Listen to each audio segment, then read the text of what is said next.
You know, sometimes people ask at interviews or at parties, what's your favorite color?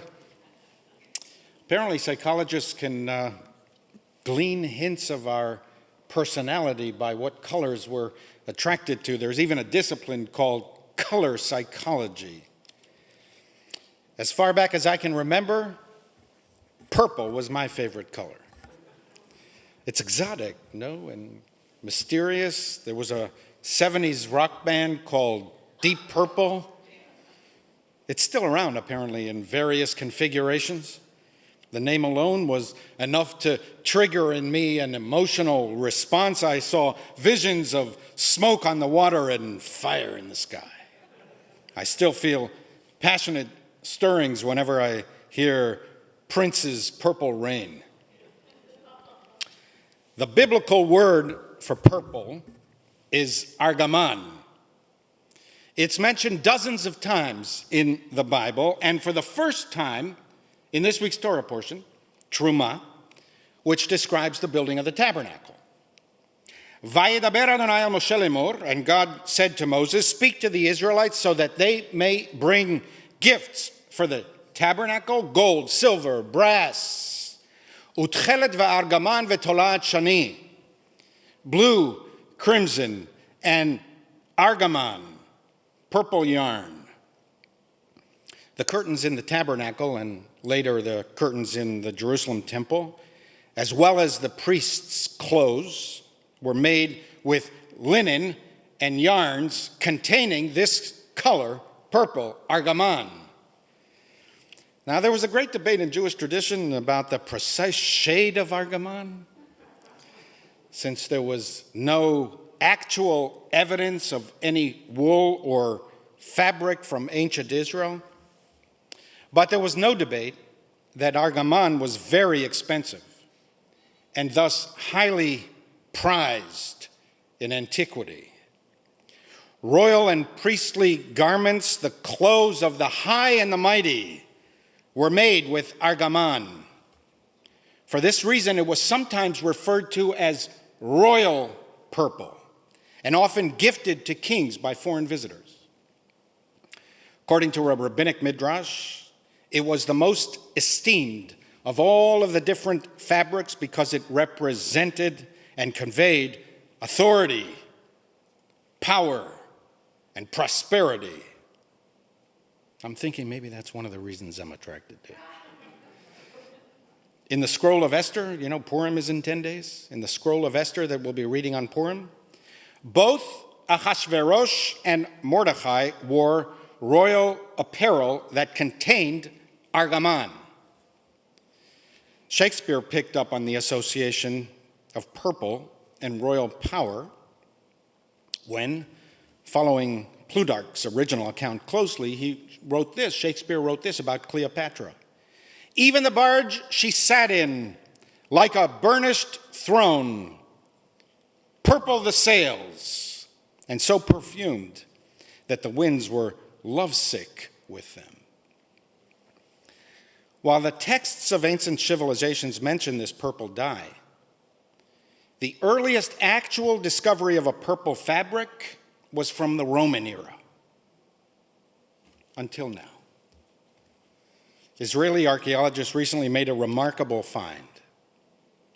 While digging at Timna, the ancient copper mines in the Negev desert, sometimes called Solomon's mines, textile scraps were pulled from the clay, and 3 of them contained that brilliant purple color, still preserved because of the hot, dry climate of the Negev desert. Now imagine that. Digging all day, sifting through dusts, pulling strings of ancient fabric from the earth, and all of a sudden, staring you in the face is this mesmerizing deep purple from millennia ago. Now, these spectacular textiles were carbon dated to 1000 BCE, the period of the greatest of the great Israelite kings, David and Solomon, and a near millennium before the Romans. One of the archaeologists said to look at the fabrics and to stare into its deep purple, still dazzling after 3,000 years, is like peeking into David and Solomon's closet. Now, when you're in bed tonight, close your eyes and imagine being invited to Solomon's court. The king might greet you personally and take you on a tour of his palace, and imagine that he might show you his wardrobe. You would see there dozens of garments and robes, many streaked with the royal purple, discovered at Timnah. Argaman was so expensive because the dyeing process was so arduous. It was a unique skill developed by the craftsmen of ancient Tyre in what is now and then Lebanon. Hence, the purple is often called Tyrian purple. The book of 2 Chronicles reports that while building the Jerusalem temple, Solomon asked the king of Tyre for skilled craftsmen who knew how to work with this purple dye.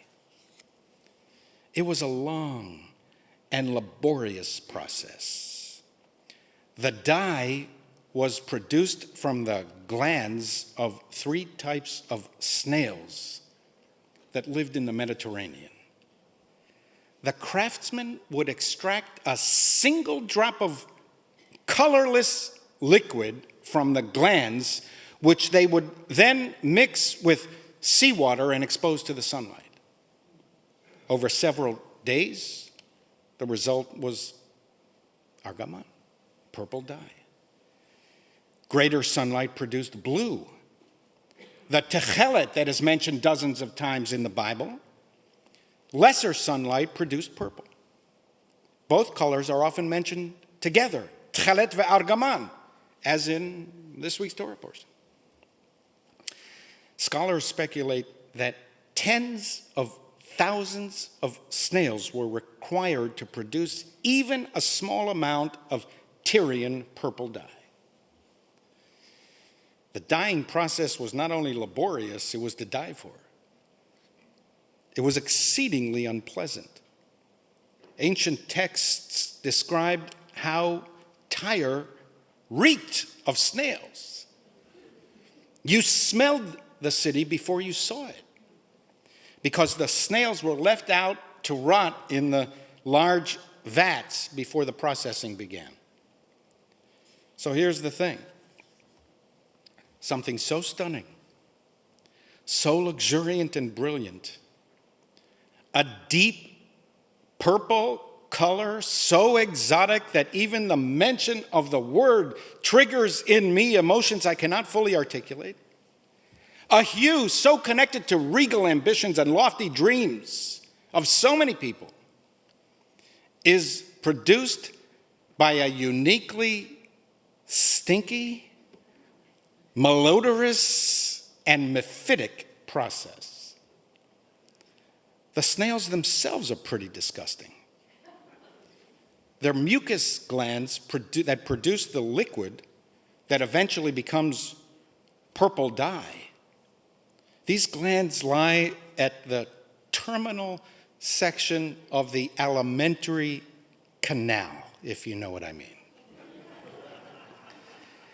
Argaman was produced literally by the bottom of the bottom feeders. And yet, wealthy and powerful ancients were willing to pay a fortune for even a strip of this color on their white garments. It was said that Julius Caesar chose purple for his imperial robes that was worth 10 to 20 times its weight in gold. This is the uniqueness of the human creature. We are of the earth, comprised of the same basic elements and compounds as every other living organism. We came from the earth. Adam came from Adamah, from dust, and to dust will return. And you know what? If you don't shower for a week, you might start smelling like those snails on the seashore. We do terrible things. We are capable of animalistic savagery. Sometimes we're even worse than the beasts. As Dostoevsky writes, people sometimes talk about man's bestial cruelty, but that's being terribly unjust to the beasts. A beast can never be as cruel as a human being. A tiger simply tears and gnaws, and that's the only thing it knows. It would never enter its mind to nail people by their ears to fences and leave them there all night. And yet, despite the unhealthy and over-darkened ways of the human creature, and in the midst of all of the ruthlessness, callousness, viciousness, ugliness, repulsiveness, gruesomeness, and dreadfulness that we inflict on one another, there's still beauty. We strive for beauty. We pay fortunes for beauty. Of all the creatures of the earth, only the human creature values beauty for its own sake. We envision beautiful things emerging even from the muck. Snail mucus becomes royal purple. Natural oil and ground pigment can become the Mona Lisa. Limestone formed from the organic debris of shells and corals can become David. As Michelangelo said, I saw the angel in the marvel and carved until I set him free. We are so constructed that once we have seen the possibilities, we cannot abandon the pursuit of beauty. Once a garment has been dyed purple, you can no longer think of it as white, no matter how it started. Once we have caught a glimpse of the purple mountain's majesty, it cannot be unseen. The vision is forever implanted in our souls. We want to see it, experience it, live it again and again and again. A thing of beauty is a joy forever. Its loveliness increases. It will never pass into nothingness. According to Greco-Roman legend, royal purple was discovered accidentally by Hercules' dog when he bit into a snail while prancing on the Mediterranean seashore. There is a Rubens painting housed in a museum in Bayonne, France, depicting this ancient legend. Rubens portrayed Hercules bending down to inspect the mouth of his dog that was stained purple with snails and shells scattered about. It is the human task to view the world not as all of the other creatures. Our ambition should be to transcend the muck and mud of the world and to see possibilities of what might be, even from a rancid snail. The dog only sees in the snail the next meal. Hercules envisions royal purple. Throughout our lives, we should strive to transcend, to rise above, to set the angel free. Amen.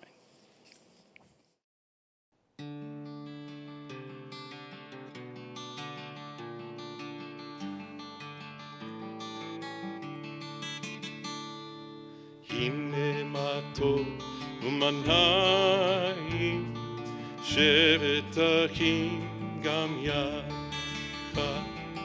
הנה מה טוב ומה נעים, שבת אחים גם יחד.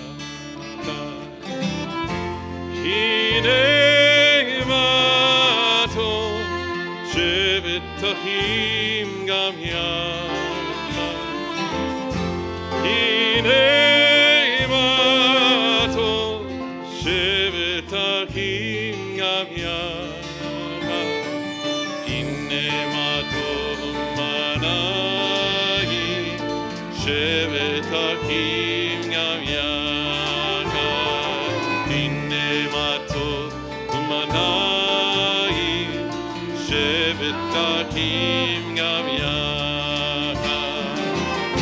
הנה מה טוב, שבת אחים גם יחד. הנה מה טוב, שבת אחים גם יחד. הנה מה טוב ומה נעים, שבת אחים גם יחד. הנה מה טוב ומה נעים, שבת אחים גם יחד.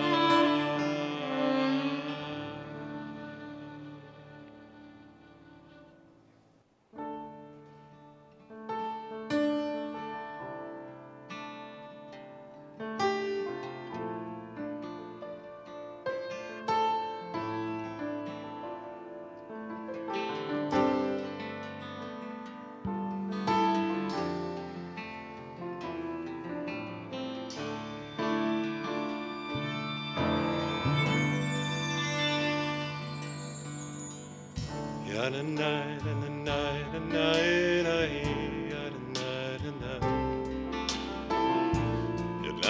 and the night, and the night, and the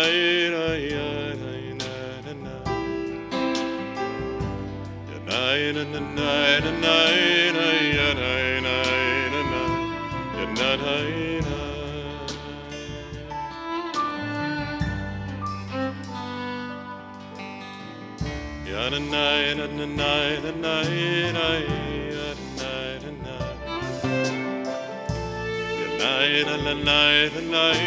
night, and night, and night, and the night, and night, night, and the night, and night, and the night, and night.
La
We would be pleased to send a complimentary DVD of this program to anyone who wishes to support JBS with a tax-deductible gift of $36, double high or more.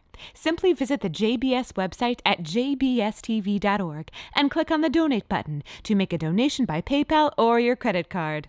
And please indicate the program for which you would like a DVD. Or you can send your tax-deductible check to JBS, Post Office Box 360, Stamford, Connecticut 06904. Or you can call the JBS Pledge Line at 833-MY-JBS-TV. That's 833-695-2788. And again, please remember to indicate which program you would like to receive with our compliments. We thank you for your kind support.